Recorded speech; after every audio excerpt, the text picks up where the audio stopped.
Here I've repeated the original data, and I've written down the model that we obtained previously. Model y was 0.07 t squared plus 28. The question is, well,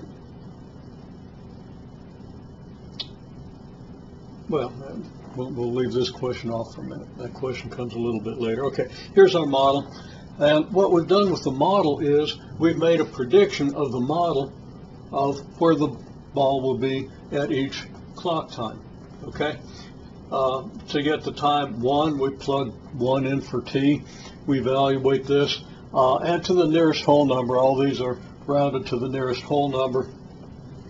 Because with the inevitable uncertainties, it's very unlikely that we have a margin of error that's small enough to justify any fraction of a centimeter in these predictions. Okay, remember we rounded these off mostly to centimeters. Okay, so if we plug t equals 1 to the nearest whole number, we get 28. Plug in t equals 24 to the nearest whole number, we're going to get 68. So we get this list of predictions of the model, and the question is, how close is the model to the reality? Of course, we don't know really that this is the reality of what the ball did. This is how I observed the reality with some significant uncertainties in the process, or at least what we assume are significant uncertainties. So here are the observations of reality. Here's the prediction we get based on our model of the observations. And we see that the prediction is mostly lower than the model. Okay, so that if the prediction is higher than the model, we're going to put a plus over here. If it's lower than the model, we put a minus. Prediction is 29, model is 32. The difference is -3. We call these numbers the residuals. And we see that if we just look at these numbers, the prediction is lower than the model for almost all of the first, how many? 1, 2, 3, 4, 5, 6, 7 observations. And only in the 8th one is the prediction a little bit higher than the model. This implies that the graph might look something like this. We have the graph of our model versus our data points. Here are our data points. Here's the graph of this function. And the function dips down below the data points, again because prediction is lower than the data points, except at the first and last observation. Okay? Now, this would be the quadratic curve corresponding to the model, because this is a quadratic function. Here are the data points. So I pose the question, does the model curve more or less than the data? You think about the answer to that question, looking at this graph and considering what these numbers tell you about the answer to that question. Okay. Now, questions that arise. Is there any evidence that my count might have sped up or slowed down?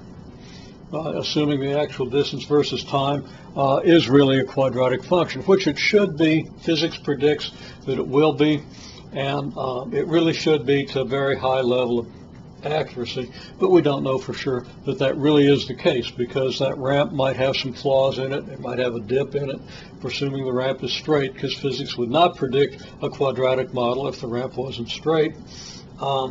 So there are all kinds of things that could be wrong, but the reality we expect is that yes, it is quadratic. And if we expect that the reality is quadratic, the flaw would be in my observation.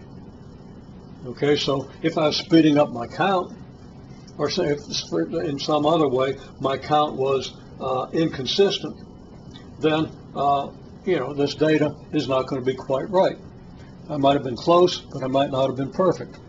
I certainly wasn't perfect. I don't even know if I was close. Okay, now another comment, and this kind of goes into the calculus of it, and if you're not, most people who are watching this video probably aren't aware of the calculus, but some might be. So I'm going to mention it for everybody's benefit, though. If y equals 0.07 t squared plus 28 is the reality, then it turns out that our velocity is 0.14 t. Now that's by a very simple rule of calculus. You do a thing called a derivative. Among other things, it tells you if you take a derivative of t squared, you get 2t. And if you take a derivative of 28, you get 0. So the 2t times the 0.07 gives us the 14t, 0.14t. 28 has a derivative of 0, doesn't contribute anything. This would be our velocity function. Remember, our model for the velocity function that we got from this straight line graph of the rate of change versus midpoint clock time was 0.10t plus 0.5. So this isn't all that consistent with this. These slopes are, and the 0.14 and the 0.10 would be slopes of a linear velocity function, are not that far apart, but they're not that close either. And where's that 0.5 come from? Okay?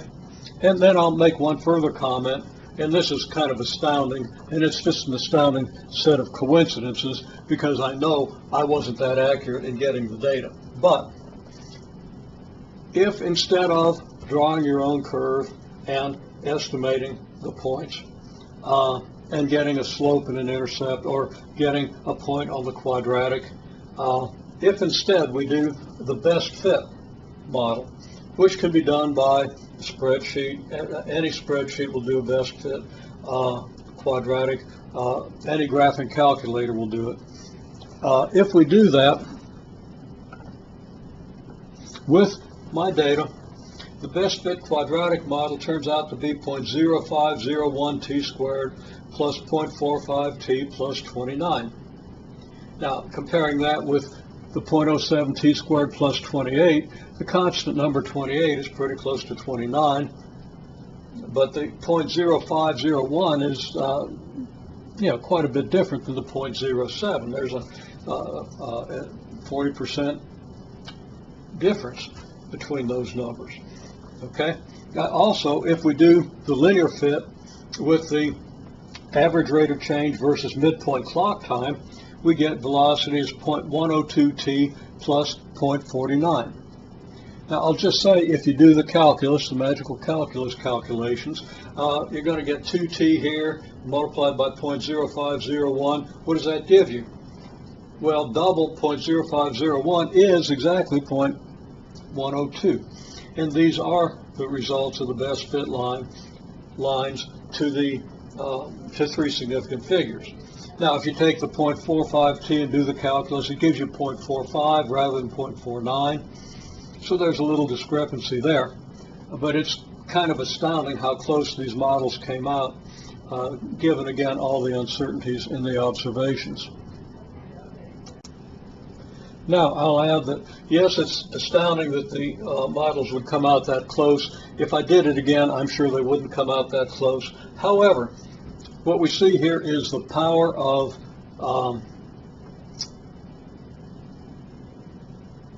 considering all the data points in determining our best fit quadratic and our best fit linear. Okay, we're kind of smoothing out any errors that there might be in the process by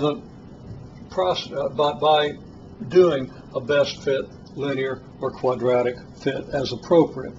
And it's not surprising that these came out close. It's just surprising that they came out that close.